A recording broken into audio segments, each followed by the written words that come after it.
you can be 100% macho and yet a feminist. Actually, it is. The best year in my life was 2022, the age when I turned 60. Oh. It was an amazing year. I mean, the first time you walk out on the catwalk, it's like, So, Master Chris, thank you so much for coming on Africa Speaks. So, like you have stepped into a modeling at the age where society actually makes one people to disappear.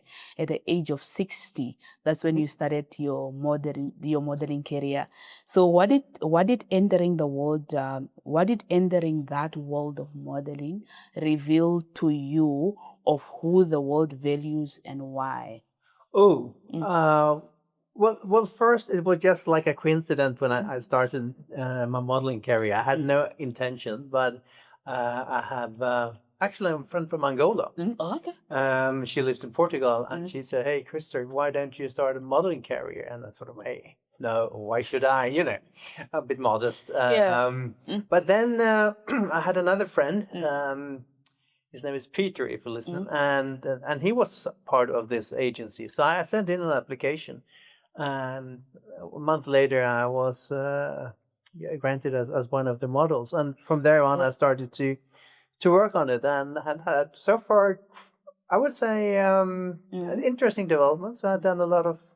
Well, I do photographing as a model. I do fashion shows, catwalks.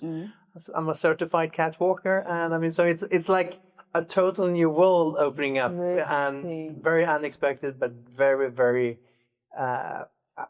cool, I would say. And especially at my age. I mean, it's not like you're sort of thinking of changing career in your middle age and you sort of, I'm going to be a model. But it's only one part of me. I have many things. But is it something that you ever thought about, probably even while you were working in your corporate world and stuff like that? No, I never had any idea of going into modeling. It was sort of, it was like a closed door.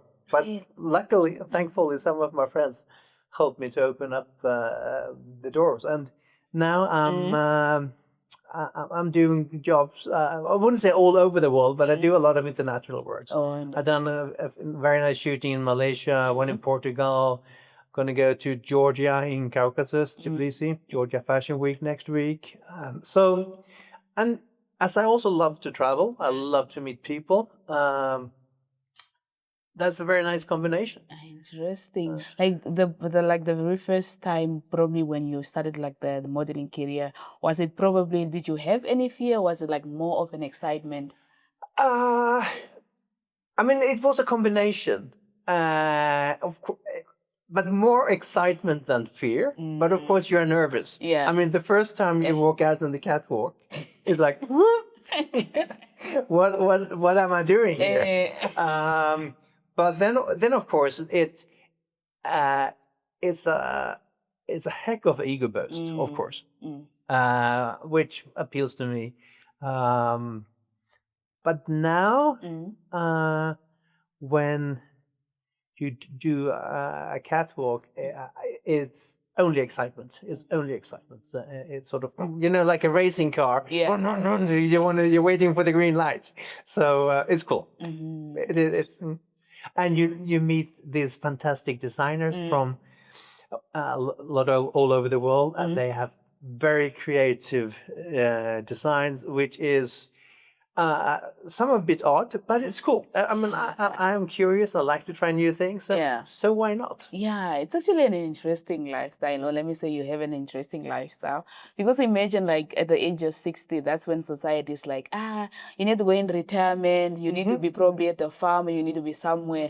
But you're actually living your best life in your 60s. Yeah, actually it is. The best year in my life was 2022, the age when I turned 60. It was an amazing year. And from that, it's only escalating.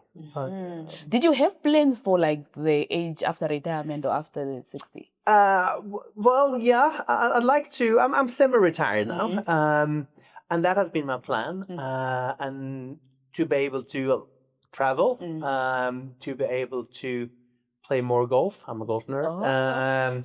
So I have always had the ambition to be, if you call it early retirement. The normal retirement age in Sweden, Europe is around 67. But I felt that, well, what the heck? I am decent physical good shape. My kids are grown up.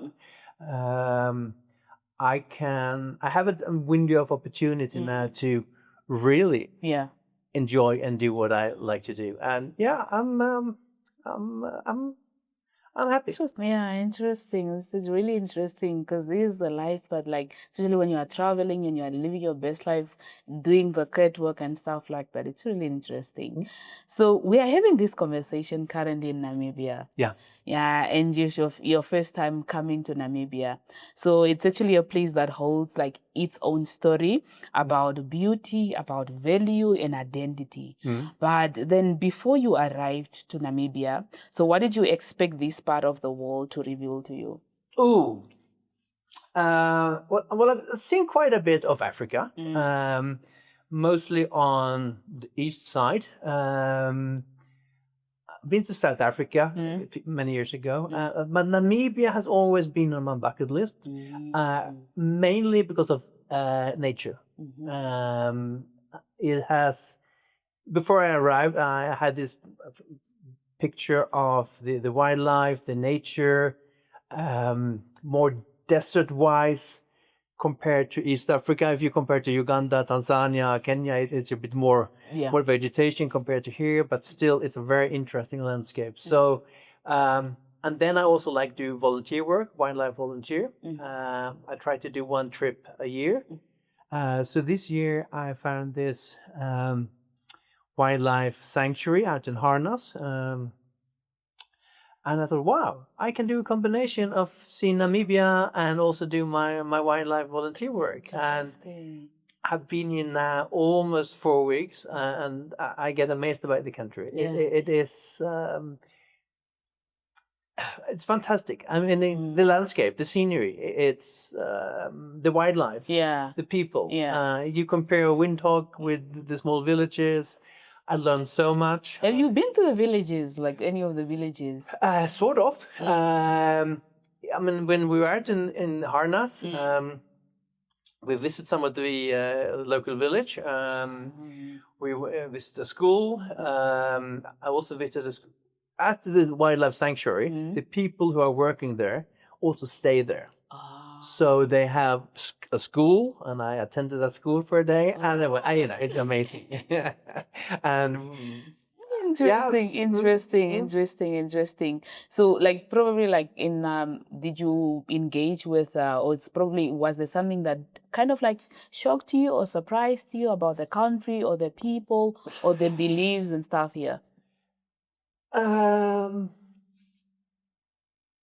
One thing that has struck me is that the big heart for nature and wildlife, that you are really, really taking wildlife and the nature and seriously. I mean, you really take care of. I've been to this sanctuary. I visit another sanctuary. I've been to some of the national park, and it's you really take care of your wildlife, your environment, your nature. I think it's nice to see. And then, of course, all the people. I met so many. So, I mean, I got so many new friends. I mean, Leo, Maria, Paulina, Serafina, Oni, Sheila. I mean, they are like... You can remember the names. Of course. I mean, I got new friends. So, interesting. And they will forever... my heart will forever have a piece of Namibia. Thank you so much for that. And you actually came at a time where we also had, you found our national park actually burned because we just had fire. Were you here or were you still when the national park was burning? Yeah, I've heard about the fire. I was at the wildlife sanctuary when the fire took place, and I could see it when I was up in Etosha last week. Traces of the... Interesting. I wish that wouldn't happen, but unfortunately it did, and it did while we were actually here. But yes, so you spent over a decade helping organizations transform. So, and yet sometimes most of the difficult transformation is actually personal. So my question is now, when did you decide to dismantle the identity, like the identity the world actually handed you? Maybe you can just start telling us what were you doing before modeling and like the whole transformation. Well, I've been in the corporate world up until 14 years ago when I started my own management consulting company. So I work supporting companies with HR support in different ways. I can take on interim management positions. I can work in different projects. And I've been doing that for the last 14 years. But what really made the change in my life is actually when I separated from a relationship like 10, 11, 12 years ago. When I decided to, all right, now I'm going to live my life. I'm going to focus on what do I want. And you know what the first thing I did? What is it? I booked a trip to climb Kilimanjaro. So I climbed Kilimanjaro 2016. Really? And that, I get goosebumps now. Sorry, but that was an amazing. That was amazing. That was my first really trip to explore Africa as well. But you know, standing on almost 6,000 meters and see the sunrise over Africa, unbeatable. Unbeatable. It's amazing. You see, sorry.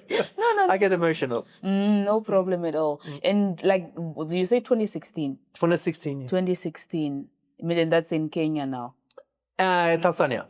Not Kenya, but Tanzania. I don't know how I mess up Kenya and Tanzania. So that's now, were you running your business by then, or were you like? No, I was running my business at that time. And the beauty of being self-employed is that I can, I'm not sort of have to take 4 or 5 weeks vacation. I can control my time a bit more. And the last 3, 4, 5 years, I've been maybe working 8, 9 months a year and then traveled a lot to have that combination. And now I'm reducing my working hours even more so I can travel. You can travel more. Yeah. So would you say that, like, because you say it now, when you kind of like took yourself out of relationship, you don't have more of responsibilities of more things that will be holding you back or stuff. Would you say like relationship, some of the stuff, can they make you grow, or can they kind of like also bring you back? Relationships. Oh, well, I'm not a relationship expert. I don't know. My kid's gonna love this. I guess, I mean, that is an impossible question, and I guess that depends. That depends on the relationship, of course. And but one of my insight is that relationships develop, of course, and it's a different kind of relationship when you meet someone when you are like 25, 30. You're going to settle, you're going to build a family, you're going to bring a future. Compared to in my age, looking for a relationship, it's a different story. I mean, we already have kids. I mean, I have my 3 kids plus an extra daughter. So why no? So it's the other parts. So I think I think it's more difficult when you get older, especially because you get picky as well. Yes. You know what you want, you know what you don't want, and as I live quite a full life anyway. But of course, that would be nice to have a partner. But well, yeah, life brings what it brings. Exactly. Exactly. It's true. And I think we have obviously so much, especially the young people, we have especially so much that we can also learn from people like your age as well. And also like, because you guys have life experiences, you've gone through things and stuff like that. So there's so much that we can actually learn from you. And that's why, and I think you spoke of being picky. Being picky, which is like, hey, I don't know at our age, I don't think you are like that really picky, or you are that because you don't really have, I don't know, it's because you don't also have the maturity, you also don't have the...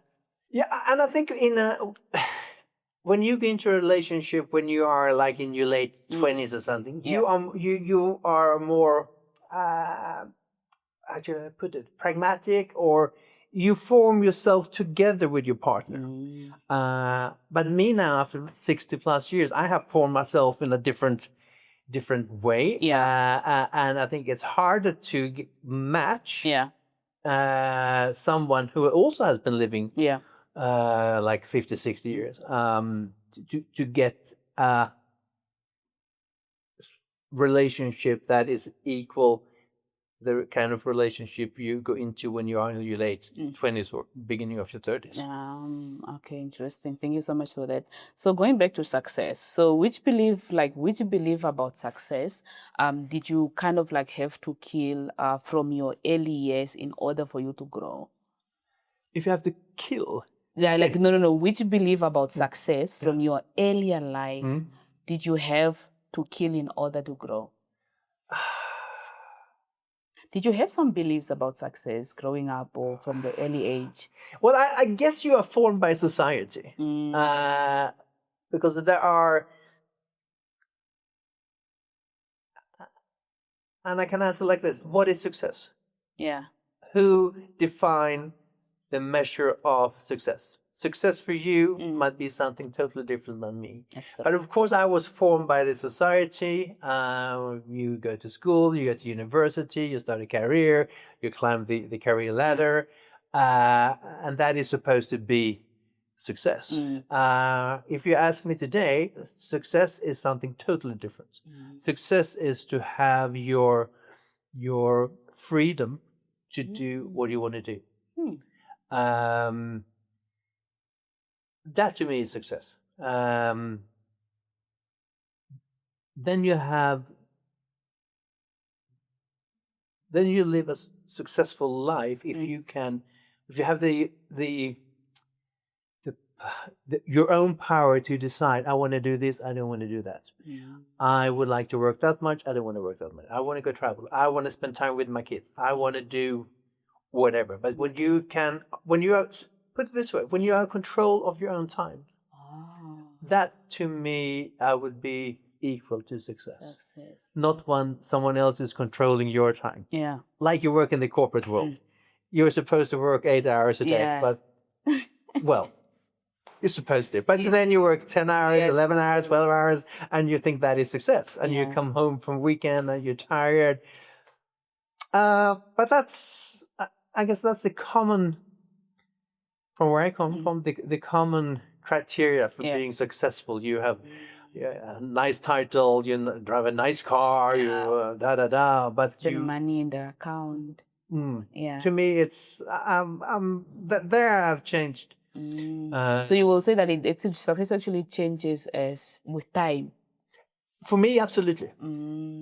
For me, absolutely. And I guess that has to do with my own maturity, that I can decide when I'm happy. And success and happiness, I would say, is quite related. So I try to do things that makes me happy. That's success. Imagine. So you are currently living your successful life. Well, yeah. Well, it sounds in a way. Well, when you put it like that, I'm very happy with the life I'm living. You have the freedom. Have a freedom, but also again, someone asked me a few weeks ago, and this is important. And here I'm very fortunate. When are you happy? And my spontaneous answer was, I'm happy when my kids are happy. Because how could I be happy if my kids aren't happy?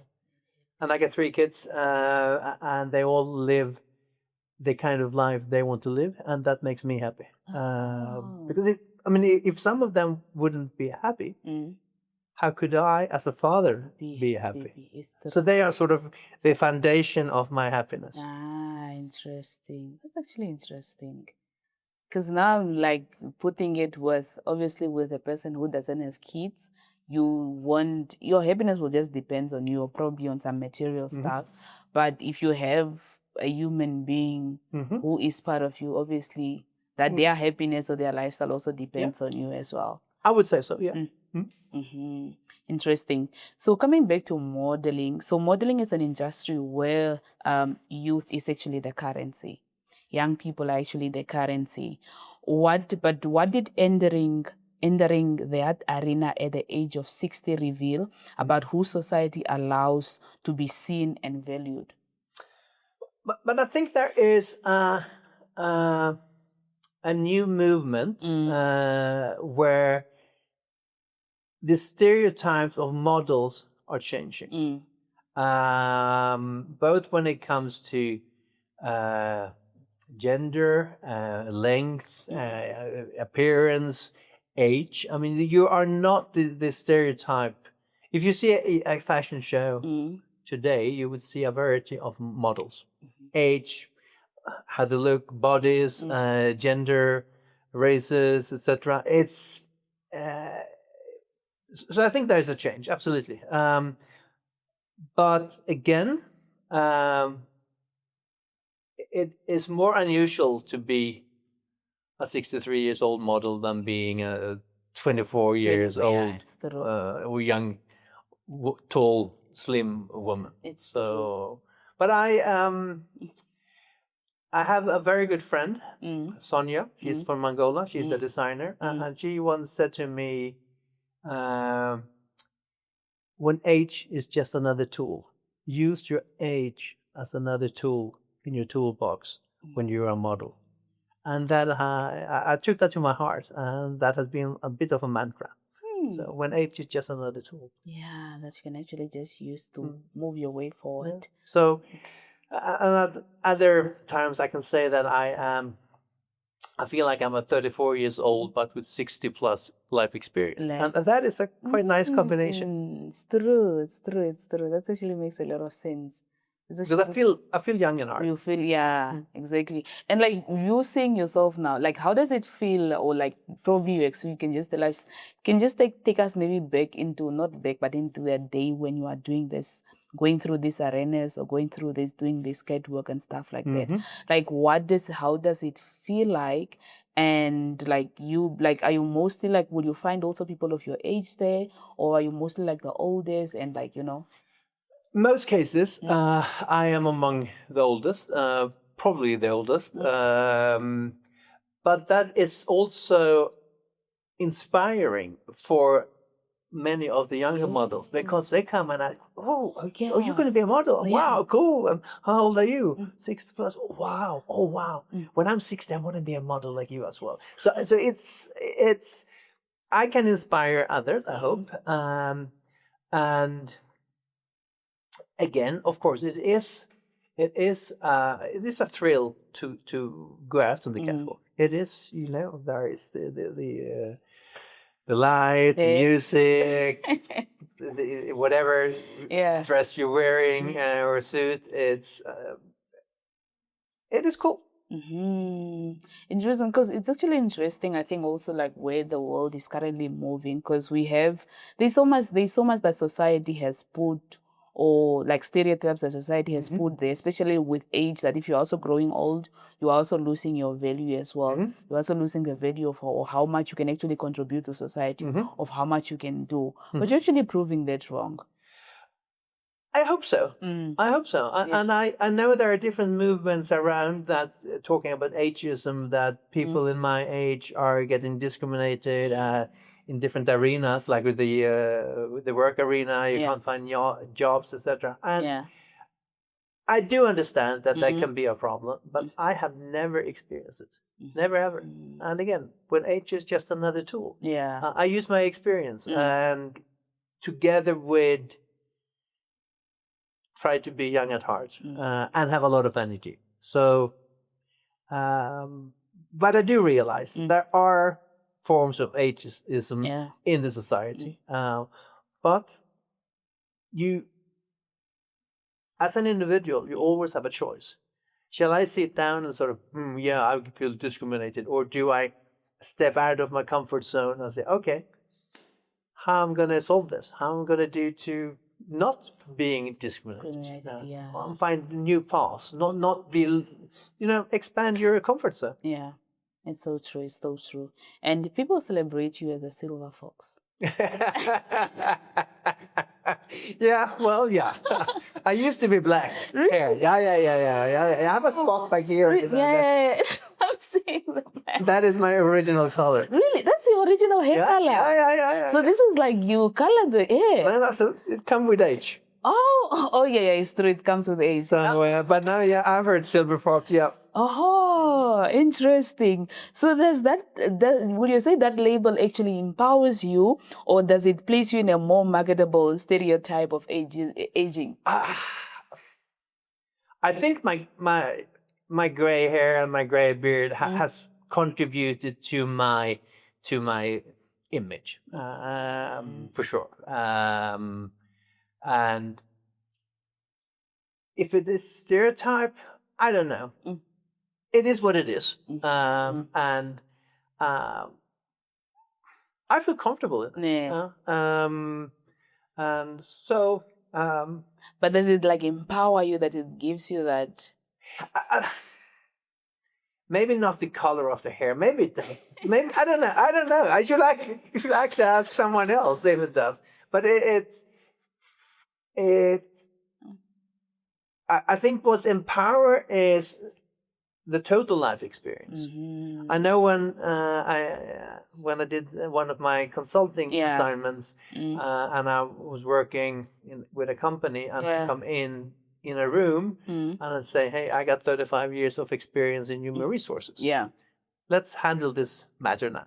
So there I provide stability into an organization. And that is more the experience and not my gray hair. Yeah. So interesting. But the black spot, is it just naturally there, or is that like the only black spot that? That's the only black spot. Yeah. Yeah. So it might also disappear. Maybe. With probably. Yeah. Oh, interesting. So that's where the black fox, the silver fox actually came from. Interesting. So beauty can become a form of power. So who gets access to the power and who decides the standards? Oh, I don't know. It can also be seen. I know, especially where I come from, it can be seen as a negative thing, like the Murphy's Law. Don't think you are anyone just because you're a model. Who do you think you are? I mean, I can sense that in certain arenas. Most people are like you, sort of, wow, you're getting a model when you're 60. Oh, that's cool. I want to do that as well. But there are flip side of that coin. But what is beauty? I don't know. And again, as I said before, I think the stereotypes are changing from what is beauty. It's not same standards that are used anymore. No. And I think if you look into any magazine that has commercial and ads, you would see a big variety of faces and models, because it's going to reflect the society. It's true. I mean, if you wanna sell, what should I say, jeans, and you have very, very slim, tall models, like sort of it's like 1% of the population, you cannot identify yourself with those pair of jeans. So you want to have models that you symbolize society. Different shapes, different lengths, different ethical background. To get the customer to see, wow, I can also go and buy that pair of jeans. It's true. So, as a man, were you ever confronted with insecurity, comparison, or objectification, typically forced onto women? What do you mean? Like were you ever confronted? Maybe we can tackle the first part of the question. Like, were you ever confronted with insecurity, comparison, and objectification that are typically forced onto women who are like models and stuff? Not really sure. But I guess insecurity can be many things. Of course, the first time I was for a photo shoot, I was insecure because what I'm going to do, how I'm going to act. Yeah. The first fashion show, it's even if I travel a lot. Yeah. When you come to a new country, coming to Namibia, for instance, the first day a bit insecure. Okay, how does everything works? I need to get a SIM card. How do I get around? Okay, I download InDrive app, etc. So that insecure. I think I can sense a lot of insecurity at times, but I can acknowledge it is an insecurity. Oh. So say, okay, I feel a bit uncomfortable here. Yeah. Okay, fine. So how do I deal with it? Not getting stressed. Sort of more. All right. So how do I handle the situation? But would you say, was there ever probably where you find yourself in the situation or in the place and you felt out of place? Probably many times during my years, especially when you are younger. And that's, again, that's the beauty of getting older and getting experience. You've done things and you know that everything will work out. But of course, when I was a teenager, I was probably very insecure. Even in my 20s, in my 30s, in my 40s. And I can still be insecure. But it's like, I guess that is when insecurity goes into experience. And to a certain degree also to self-esteem that, okay, I feel comfortable here. Yeah. I sometimes hear questions from friends, oh, how dare you travel to this country? And, oh, how do you get around? I said, wait, everything works out. You need calm down, be open-minded, have a smile, talk with people, do your homework, but don't be naive. I mean, there are certain places in the world you shouldn't go out after midnight, for instance, and that goes all over the world. So,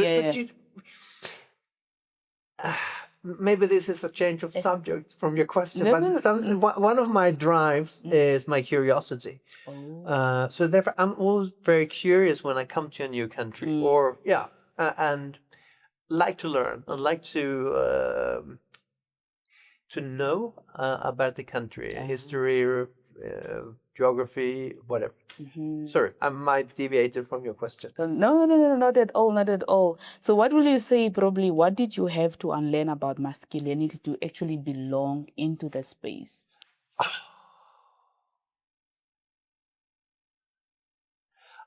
That's a good question. I think there can be many answers, but two things. Okay. Is be open about your feelings. I mean, you don't. I mean, even men cries.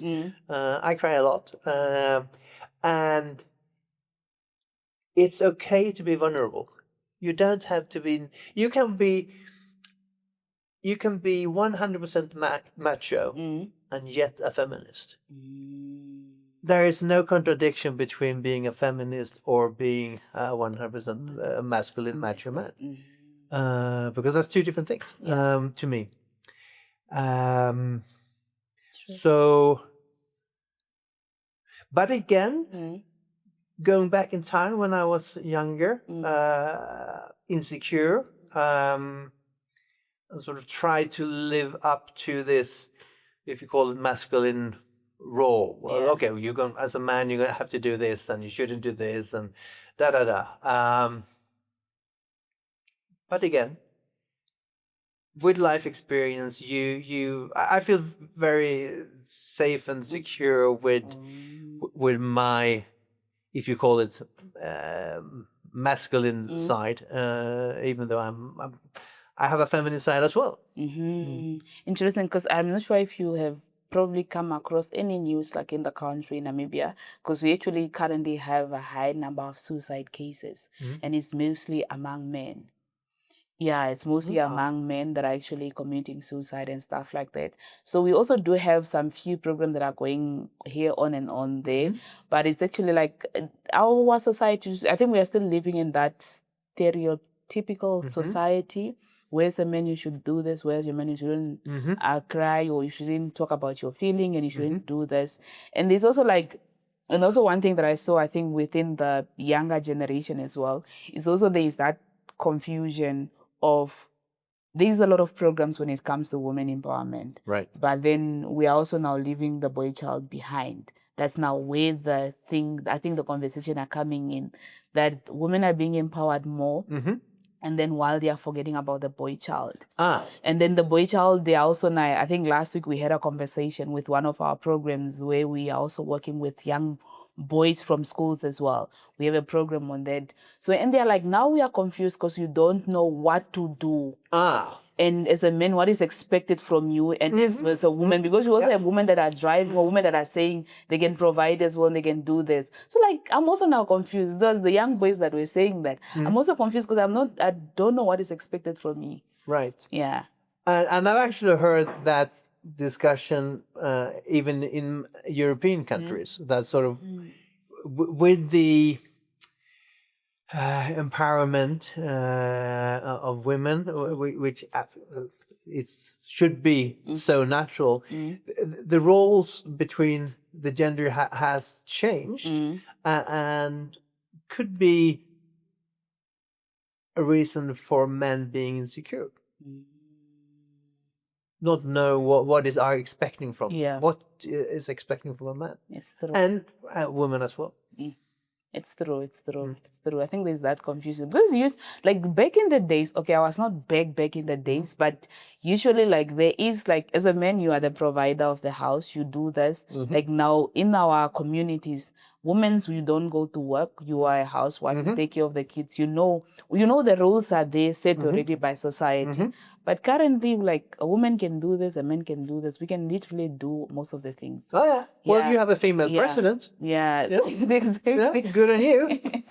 That's the thing. So I think there's now that confusion, or there's now that whole thing of like we have kind of like we have to reinvent the wheel, or I don't know what we have to do as a society and as people as well. And I'm having twin daughters, so of course I have been supporting them to not being sort of, we call it the old type stereotypes of you have to live your life, you need to have your education, your careers if you want, but you are not, you should never ever be depending on someone else. If that is a man or a woman or anyone, you need to have control of your own life. It's not easy at all times for men, for women, but they so therefore I've been at least I hope I've been empowering them to live the life that they want to live. And also with my son, of course. Interesting. And I think also like with women as well, because you also find yourself now, you are running a company and you are also managing men as well. So probably sometimes it's also like difficult on like, okay, you are giving but it's like, why do I have to manage men? So, and then people, they will also feel kind of like minimized, or they will feel like kind of like being just doing your work. Yeah. You're just doing your work, but then it's also like, I don't know if it's only like within our society, but I think it's different in the European countries and obviously in America, because we are a little bit still into tradition. So you are being told you are too emotional, or you are too, or you are like, who do you think you are, a woman, and you are trying to tell me this? Okay. So it's still within that, but I think it's also growing with time as well. So I think things might change with time. And I actually attended a church service out in Harnas on a Sunday. Okay. And amazing. It was, the singing and happiness, and the women had dressed up, and the kids were there, but no men. Yes. And I asked the question, and it was sort of, well, they are working, or they didn't want to come, or sort of. But it was, to me, it was so clear. Only women. No men. And I was surprised. Yeah, that's how it is. That's how it is. Even when we have like programs, we have like kind of like our quite an. I don't know why they don't really attend like public gatherings or like especially church and stuff like that. So like I have something more important to do than church. So you will mostly just find women within those spaces. So even when we have this probably skills development programs and stuff like that, we often just find girls there. So, and I don't know if it's a stereotype also within the community as well, like probably just programs for girls and stuff, or things that women must do. Right. So I think it's just where it's coming from, like society. Yeah. Society itself. Coming from your history and tradition, traditions and stuff like that. And I think that's why we also like, as men, we also don't have much of the platforms where you, because as a woman, you can go to church and complain, or you can go to church and say, I'm having this difficulty, I'm facing this and this. But as a man, you don't really have a relationship like within church as well. Or Right. within, No. you don't have a platform there as well. True. Yeah, so it will be a little. Women has normally a more a natural platform to discuss with their friends. Yes, issues and stuff like that. So moving to a different topic, speaking about freedom or privilege. So many love your story of reinvention. Many people love your story, but not everyone has the resources to pivot careers or explore the world. So what roles does privilege play in your second chapter? Privilege. Well, that's another good question. Well, I can say I'm privileged because I can do and live the life as I want to do.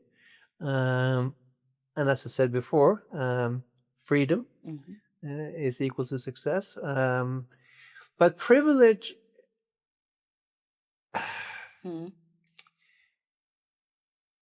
yes. On the other hand, when I started my career, I had nothing. And I actually, this is... your corporate career? Excuse me? Your corporate... Yeah, but when I came back from a trip, I've been out traveling around the world when I was 23. I come back to Sweden with only my backpack. That was, and this is 1986, 87. So it's like 40 years ago. And from there I started to sort of build my life, you could call it career, and starting a university, getting some job, climbing the ladder, and being having a drive. So, and that has created that work, or you can probably call it hard work and determination, that has created the platform where I stand on today. But everything on this platform have I done with my sort of my own hands, or working my way coming there. So privilege, yes, I am, for sure. But I have created it myself. It's not that I'm coming from sort of a rich background, anything like that. No way. So I have created it myself. So yeah, and am I proud of it? Hell yes. Okay. And I'm taking, as I said before, now I have the window of opportunity before I getting too old to live the life I want to do, with a lot of travel. Yeah, so with the platform that you created for yourself, so would you say that it made it easier for you for your second chapter of life? Absolutely, absolutely. Well, absolutely, for sure, for sure. It has definitely helped. Okay. So how would you respond to someone who says, I wish I could do what you're doing, but I can't. Or I wish I could be you, but I can't. Well, everybody can. I mean, it has, you should follow your dreams. You should dream often, and you should dream big, and be be determined in what you want to do, and be focused, but have fun at the same time. I mean, you only live once. Yeah, it's true. As long as we know. But you I think something that has helped me a lot, whether it is in my corporate career or my modeling career or anything else, is networking. Oh. Network with people. I mean, that's why I'm sitting here, because Exactly. it's sort of, you get in touch with people and you speak, you talk, and you start to network. And by networking, you're supporting others, others supporting you, you're opening up doors. So is there one single piece of advice is to have your dreams and lay out a path and start networking with people who can support you and help you and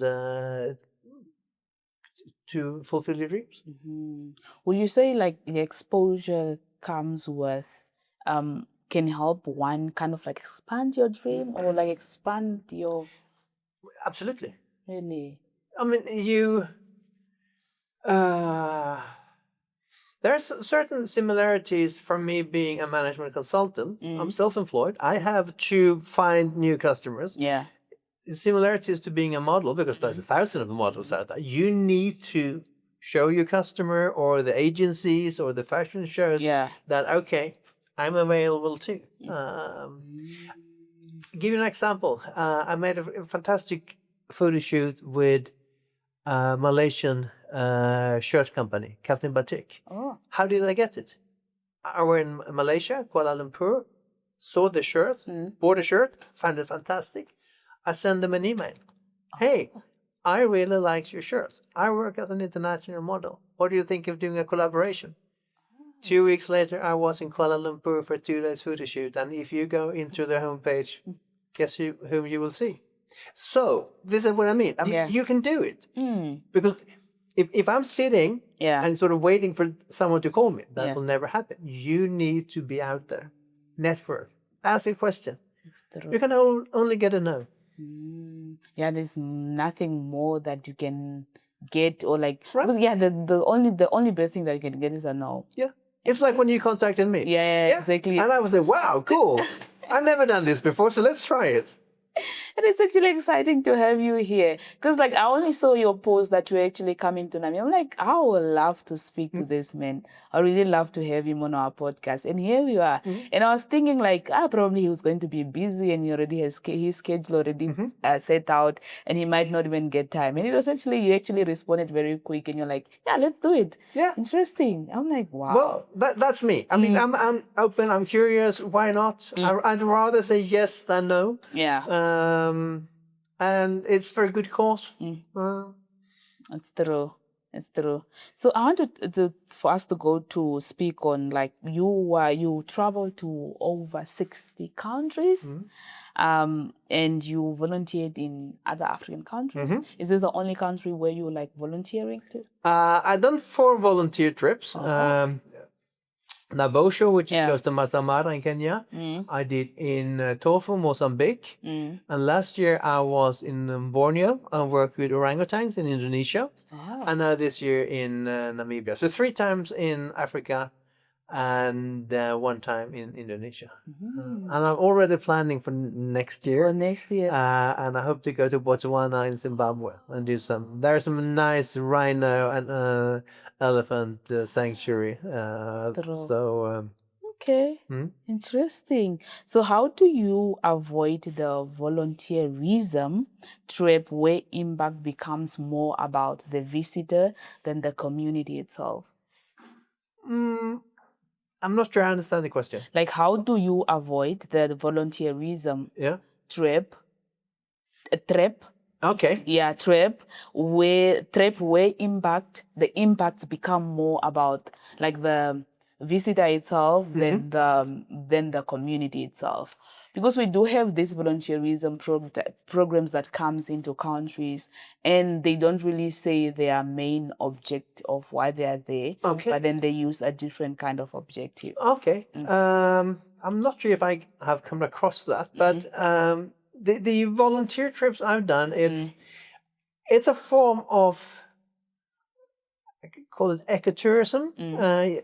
To me, it's a payback time to society to do something really good, something sustainable. I mean, you work in your corporate world and you're counting money and you are quarterly reports, but going out and actually contribute to a better world, preserving wildlife, and you're doing it by hands on deck with labor work, 6 to 8 hours a day, but also when you come there as part of the fee is financing the different initiatives, and I'm so happy to do so. And there's so much I can speak hours about volunteerism, but you also come to places that you would never ever come to as a traditional traveler, because this most of these places are in remote areas and out of the typical tourist areas, and you meet people again, you see different places, and to me it's absolutely amazing. And then being so close to the wildlife. I mean, I get so many stories. It's like you love wildlife. I do. I mean, it's amazing. I mean, when you have eye-to-eye contact with a lion, I mean, you are. That was a lot of emotions then. You did that? Oh yeah. I'm like, I'm good to see it from the other side. No, and when I was working on in the sanctuary in Borneo with orangutans, there was an old female orangutan woman. She didn't like men, so every time I passed, she was spitting on me. Really? So, well, different experience. Yeah. And then, that's so much to say. But it is amazing. I was swimming with whales in Mozambique. Oh my goodness. And, it's mind-blowing. It's a different dimension. Interesting. I don't know, like we live in this like communities, like we have wildlife here, but I don't know, we just deem those things like, why would I want to risk myself to go and like but you don't risk don't risk, but I'm like I feel so much alive. I feel so much alive when I'm out in the savannah. You see the sunset or the sunrise. Yeah. It's beautiful. It is. It has to be experienced. Yeah. I can talk about it. I can show a picture, but you need to be there, sort of inhale it, everything. It's true. It's actually good, and I'm actually glad that you did enjoy your time here. And like, what were you specifically doing? Like, what were you specifically doing, like with the volunteerism here in Namibia? There were many things. A lot were. What are some of the activities that you guys did? A lot was of preparing food. Food preparation for all the different animals. We were out feeding the animals, the cheetahs, the leopards, the lions. We were also supporting the anti-poaching team. So we were one night we were out patrolling with the poaching team. I mean, making a contribution. Another great thing we did. And this was sort of a bonus with the rangers. One morning we were following the tracks for rhinos. And after 3.5 hours in the savannah, suddenly there were 3 rhinos, sort of 20 meters from us. That's amazing. Interesting. You have pictures of it? Of course. Oh yeah, you find them on my my Instagram. Your Instagram. But we were feeding animals. We were doing some research. Out counting animals, positioning them. A lot of labor work. Preparing corn porridge for the baboons. Interesting. It's fun. It's interesting. Yeah, it's really something that you can't really, I don't know, you can hear it from a person, but once you experience it yourself, you're like, this is a moment you can't really exchange or buy anything, actually. So, like, can you probably share a moment, because you have been to a lot of African countries, like you say 10, I think it's around 10. Around 10 African countries. Can you share a moment in Africa that forced you to confront, like, probably your own blind spots? Anything that you're like, why are these people doing this? Or like, why is this happening? And you're like, okay. Well, I think that happens very often. I'm not sure if I have can come up with a special moment right now. I will think, but there's one of the beauty of traveling to Africa is that it is different in a very positive way. I mean, climate, wildlife, culture, history, religion. I mean, there's so much we can talk about, but we're not going to open up that door. But, well, yeah, one thing that has struck me, and that was, I think it was first time in Kenya. And we all know the history of colonialism.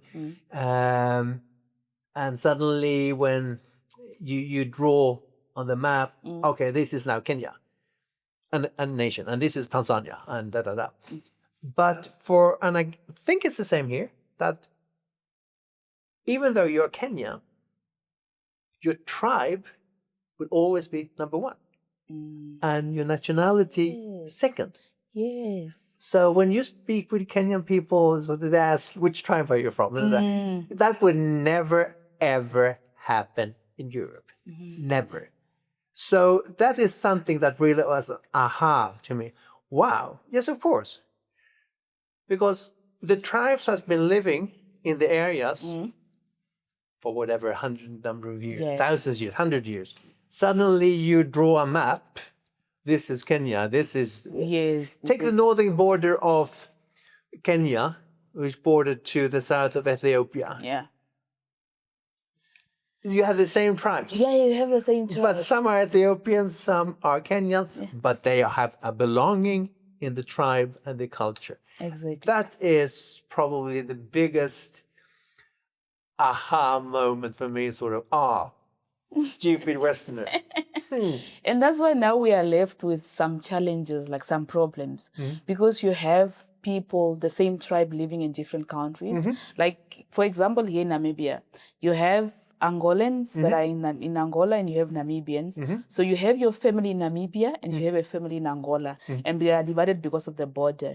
And you can't go to your family in Angola because you will need... Right. Yeah, you need a citizenship to be there. And you're like, now what? So we are now left with these challenges. That's why we also have some people that are also fighting, that you find them, they don't have citizenship. Right. Because of the borders. Because you can't belong anywhere. And those are the issues that we're actually also facing because of the borders and stuff. And this is a lot of things that comes with that. So you have tribes that are locked in the other country and then suddenly are in this country. So, yeah. So you're saying you don't have tribes back in Europe? No, not really. No. Then some few areas that can be similar to tribes, but no, it's you are either Swedish or Danish or English or Portuguese or Italian, and then you can come from different regions but that has nothing to do with the tribe culture as you have. Because here now we have, in Namibia, like we have about 13 languages that we speak, or 13 tribes that we have, which is like fewer from other countries, like the country like Uganda and Kenya and Tanzania. And now you have, it's like, it's now a problem. Because like I think back then we had kings, like, you know, there's the king of the Ovambo people. And now we have borders, the country where you have quite a lot of tribes. Right. And they are also in different both of countries or something like that. And it becomes like really a challenge. And that's also where tribalism also comes in and stuff like that. I can see and things like that. So I don't know what Europeans were thinking when we had... I don't know either. Because now when we brought up, because it's even now difficult also to travel as an African, and you are traveling in Africa, it's very difficult. I don't know what challenges, like traveling in Africa, how did you like, how is the experience? It's different in every different country, of course. Traveling in Namibia is very easy. I mean, the infrastructure, I mean, most of the roads, etc., shops, very developed. Other parts are not as developed. So it I would say it differs from country to country. But always, it has always been I always felt safe when I've been traveling in Africa. I never felt insecure at any time, as I can remember. Yeah. And probably with the visa procedures and stuff. Oh, these days are very easy. Really? Oh, yeah. You do it online. One thing is, like, it's very easy for Europeans and Americans to get visa coming here. All right. But if for us Africans, I don't know why it's difficult for us. Yeah. It's very difficult. For me to get a visa to go to probably a West African country, it's like a whole long process. Huh? It's like a very long process, and it's very difficult. These days you do it online, and it takes like 5 minutes, 10 minutes to fill in. You upload your passport, photo of yourself, and 3 days later you have your visa granted. Kenya was a bit longer, but no, the visa process. No, haven't had any challenges. No. So. Which maybe I haven't thought about it, but maybe we are fortunate to have that easy. Easy. I'm surprised that I would think that for you going to Botswana or Zimbabwe or Tanzania, I mean, it's a little bit difficult because, like, even with me, like, because we are part of like the SADC countries, it won't be like of a challenge, won't be a thing, because I won't need a visa to go to South Africa. I won't need a visa to go to Botswana as well. I just need my passport, then you probably get a 3 months visa and stuff like that. When you come to yes. But when you go to like countries up there, like I had a friend, we were in South Africa earlier this year, and she's coming from Uganda, and her passport, she took like a whole month trying to get a visa. When she applied, it was rejected, and then applied again, and it takes like weeks for you to receive your visa. And then she had to miss out on the program the first week because she didn't have a visa to come. That's a pity, because that's... Yeah, and it's like... It sounds very old-fashioned, doesn't it? I mean, very old-fashioned, yeah. Yeah, we still have some things that we need to improve, but even also going to European countries, that's now the hardest part. Getting a visa to European countries, that's now the hardest part. Wow. That's not that the hardest. Was surprise to me. That is not really the hardest part. It's only like really, it's only really sometimes probably if you are like going there and you have people that in most of my cases, like when I have to travel, you are traveling probably with kind of like work. So it's easier you apply. But then we also don't have much of because I think also like with the challenges that come with Namibia is because also our population is not a lot. We don't have a lot of embassies in the countries as well.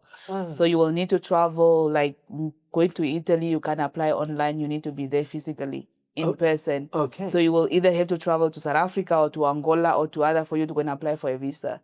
Okay. Yeah, so it's... Okay, it makes it more of a hustle. So it has like that. So it's things like that we kind of like struggle with, but probably they will improve with time. They will improve with time because we don't have much. But with embassies that are here, you can go there, you apply, but you will need to do it in person. You can apply online. Okay. You can apply online. I don't know why we don't have it yet here. That's I mean, these days with everything with digitalization. Digitally, that's the thing. Yeah. That's the thing. But we don't still have it. Probably it will come with time, but we still don't have it here within our... I know if you travel to China, that is, I have to go physically to the embassy in Stockholm as well, and that is a long process. So, but it is what it is. Yeah, it is what it is. And the time, probably, things will get better with time, especially with our countries. So, yeah. So, what stories about Africa should the world, probably because you have been to some of like the African countries and you have experienced the culture, you've experienced the people, and you've been here for quite some time, and probably you had a different picture of how Africa looks like or how African people are like. So, and there's so much already online about Africa itself. So what stories about Africa should the world bury? And what community and what truth deserve amplification? Yeah. What the world should know about Africa.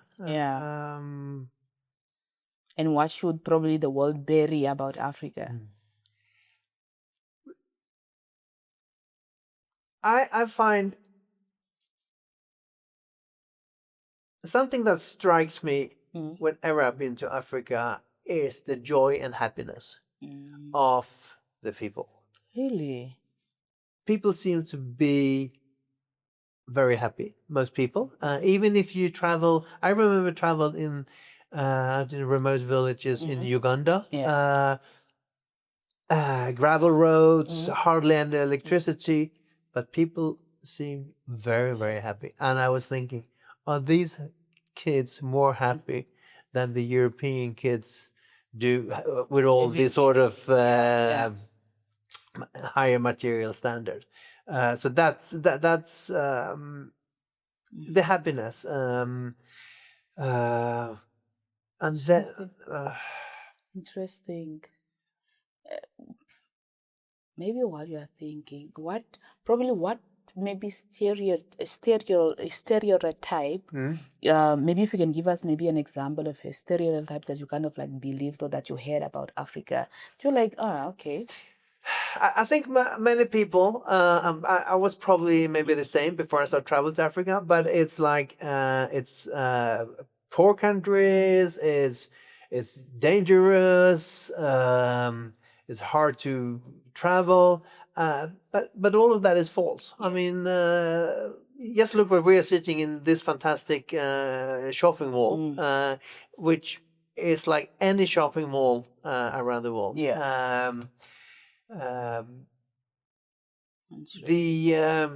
Then of course you have different infrastructure. The road in Namibia are good. The different roads in standards in Uganda, but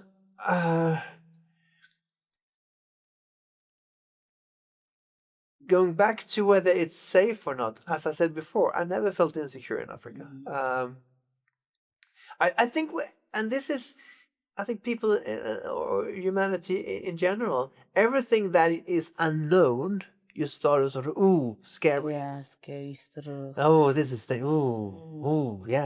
living in villages, gravel roads, they have lions, elephants, and but there's only one way for you to find out, and that's to go there on your own. So. I mean, this is actually my third trip to Africa this year. Was to Ethiopia. I attended a Kenyan wedding. That was amazing. Interesting. I was absolutely amazing. You experienced an African wedding. Yeah. I have Rachel, a Kenyan woman, married a German guy who lives in Sweden. Simi. They're actually going to be parents now. Interesting. And I was invited, and big African traditional wedding. And the absolutely amazing. It's one of the best experiences and they love dancing and well, yeah. Well, but I'm a Musunu, so I can't dance.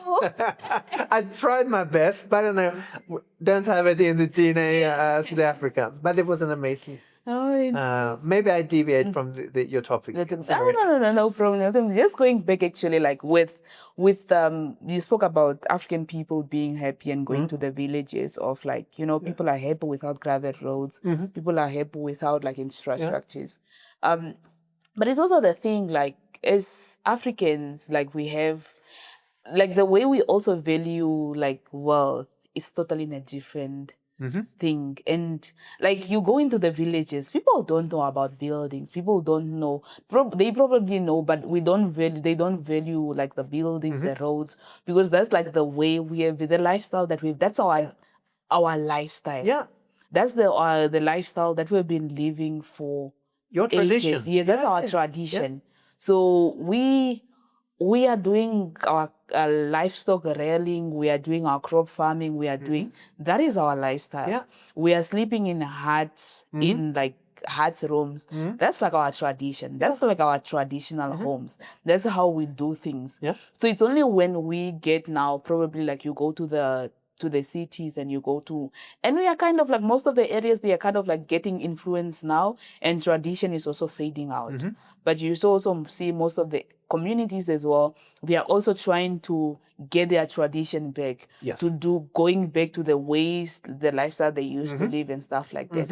Because like if I go to Europe, I go to Sweden, you guys are like living another totally different lifestyle. It's very different. Yes. Very, and now very all those different. girls be shocked as well. Like, you guys have this, you guys have this, you guys have this, and this is how you guys live, and this is how you guys do things. So I'll definitely also get shocked because the lifestyle is totally different from the lifestyle I live. And I'm not saying either is better than the other, it's just so different. And that is why Africa is so appealing to me, to experience all these differences and the nature. And the nature as well. Yeah. That is so true. That is so true. And also coming back, like what, maybe just to conclude, we have been here for, I don't know how many minutes or how many hours now, but like going back to like reinvention. So reinvention can become performative. Do you ever feel pressure to be the poster child for aging well, even when you are struggling, probably privately and stuff like that? Oh. Can we rephrase it? So okay, so like because with the journey that you are taking right now, and it becomes very competitive as well and performative as well. So would you want probably to be the one to be on the posters, to be on the billboard all the time and stuff like that? Very good question. I have to. If I would say no, I would not be truthful. Of course, if you're a model, you like to be seen. Yeah. I mean, that's a part of being a model. Yeah. But would I do I need to be there to any cost? Yeah. Definitely not. So far, my modeling is 50-50 hobby and try to make a commercial side of it. It's hard to make a commercial side of it. But of course, if you're a model, you like to be in the spotlight. Yeah. Otherwise, you wouldn't be a model. If you're a footballer, you like to play football. Yeah. So, of course, and then I relate to the question earlier about success. Yeah. Yes, of course. If I am on a billboard somewhere around the world, that would be a matter of success. Yeah, for sure. Yeah. For sure. That is true. But is it important?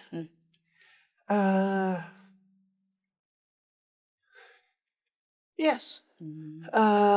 Because it's, again,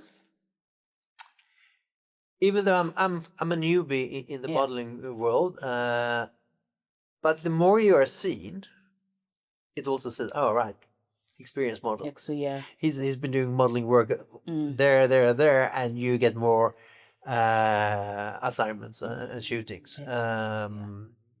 So if I can have on my CV that I've been attending these fashion shows, I've been on that billboard, I'm on that homepage, that build up my portfolio, my modeling CV, and of course that will help me getting more exciting modeling jobs and hopefully even better paid. Of course, absolutely. Yeah. And would you, like, when it comes to like that career as well, was there probably a moment so far where you were like, you were probably given a deal or you were asked to do something and then you're like, nah, that's not what I'm really into, or this is not really what I stand for? So far that hasn't happened. But if that would happen, for instance, if there would be someone who would like to do a commercial for cigarettes, I would say no. Or anything else that is aligned with my beliefs. Absolutely, that would be a no-go. But so far, there hasn't been any of those situations. Interesting. And what would you say you probably feel more of human than heroic? You more human than heroic. Yeah, like when do you feel like you are here? You are more like I can be more human, and here I can be like more of heroic. Oh. Yeah. Tricky question. Probably more the human side. I think. What will you say what platform or which environment will that bring more of human of you?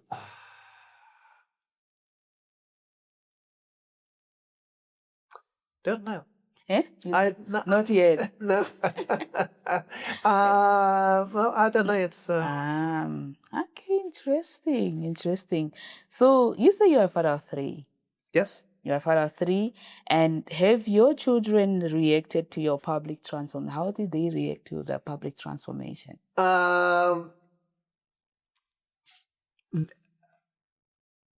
They are proud and they are happy. But now, and their friends. Well, I shouldn't put this. They support me. They are my biggest supporters.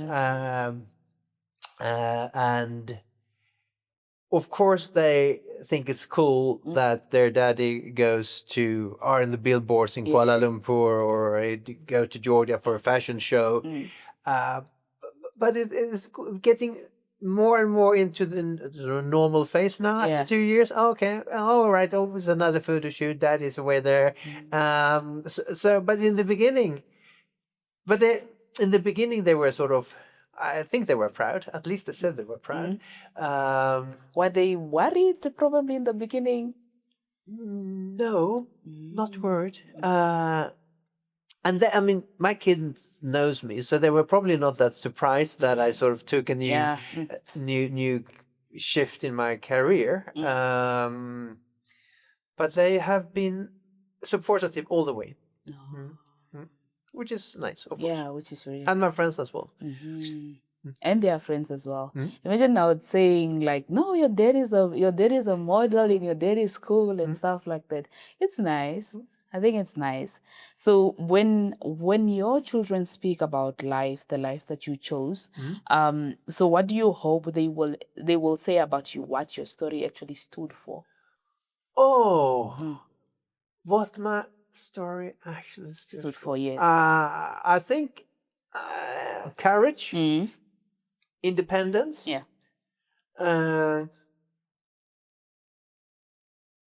brave,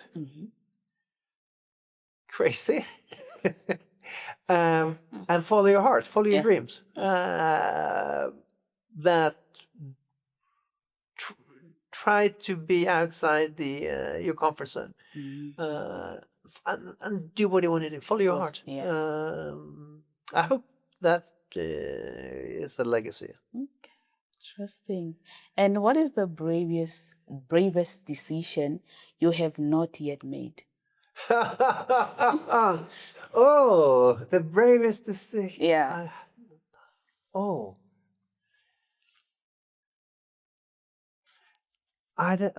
That's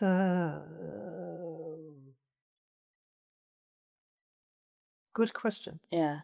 Probably something like, I would love to do this, but nah. I would, yeah. I have, well, I took a brave decision a few years ago when I decided I'm going to move to Portugal. And that to me, that was a brave, especially as being single and no one else sort of to discuss with and how should we do it. So that was a brave decision, and hopefully that will be fulfilled next year.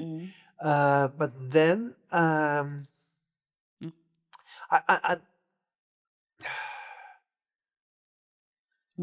it could either be something with traveling. All right, shall I do a round the world trip? Shall I take 6 months off, 8 months off, and explore all of Africa or something? That could probably be a decision that I yet haven't taken. Interesting. But in those situations, my kids are my best supporters because they say, "Of course, Dad, just do it. What can go wrong? Do it." So, So would you say like it's good to have, especially like a not like a community, but people who support you and people who believe in what you are doing? Is it good like? I think that's good for everyone, and especially with people that are honest to you. Not so telling you. My kids are very frank and bold with me. If they don't agree, they tell me, because you don't want to have yes sayers around you. You want people that give you the other side of the story. Have you thought about this? Yeah. What if this happened? What about this? So you need to surround yourself with those trustful people, and with your good friends you can have such a discussions. It's true. It's true. It's true. So yeah, thank you so much, Master Chris, for coming to Namibia. Thank you so much. Coming on our podcast, on Africa Speaks podcast. Thank you. And we are hoping to see you probably to come and visit you in Portugal. Yeah. In Portugal. Or That just would be nice. do something in Portugal probably together or something like that. I don't know, with our platform as well. Maybe in the coming years, in the coming next year or something like that. So, but just to close off, what new chapter is emerging next for you, and how can those who resonate with you, who resonate with your message, stay connected to your journey? My next step is to do the physical move to Portugal. I'm waiting to get my apartment sold in Stockholm. Once that is done, I'm gonna move. So hopefully, maybe beginning of next year. And what else? And how can those who resonate with your message be updated or stay connected to your journey? Well, I'm pretty active on Instagram. So please, if you want to follow, I will follow back. I got actually 3 accounts: one modeling account, one traveling account, and one day-to-day account. And if anyone like to reach out, sending a message, I promise to reply. Again, networking is key. So I'd be happy to connect with anyone and answer questions, or Okay. hopefully be an inspiration. Yeah, it's true. And we will also share your contact details or your Absolutely. on your social media links as well within the episode or the description box as well. Yeah. So if someone listening is standing at the edge of reinvention, what is the one step they should take before they sleep tonight? Don't hesitate. Rather say yes than no. Do it. Like Nike. Just do it. Just do it. This was not a paid commercial, by the way. No, but you can, if you don't try, you will never know if you would have been successful. But if you try and you fail, well, at least you tried. And you can say, okay, I did my best, but it didn't work out. So, and don't wait. Don't wait to say, oh, I'm going to do that when I get older, and I'm going to do this when I have done. Do it, and do it now. Otherwise, you will sit there when you're 75 and say, oh shit, I should have done that. I should have done. No. Do you have moments like that? Not really. I used to have, but now I try to follow my heart, and that's always something new coming up. I think I get 4 or 5 trips already, sort of planning coming up. Really? Coming back to Africa in January. Okay. Mauritania in northwest Africa. So interesting. So see the possibilities. There will always be obstacles. There will always be some roadblocks that will be sort of, oh no, I can't do that because of this and that. But try to look beyond them and see the possibilities. I can do this. It's true. It's true. But yeah, thank you so much, Master Chris, for coming. My pleasure. It's been an honor to be here. Yeah, thank you so much. Thank you so much.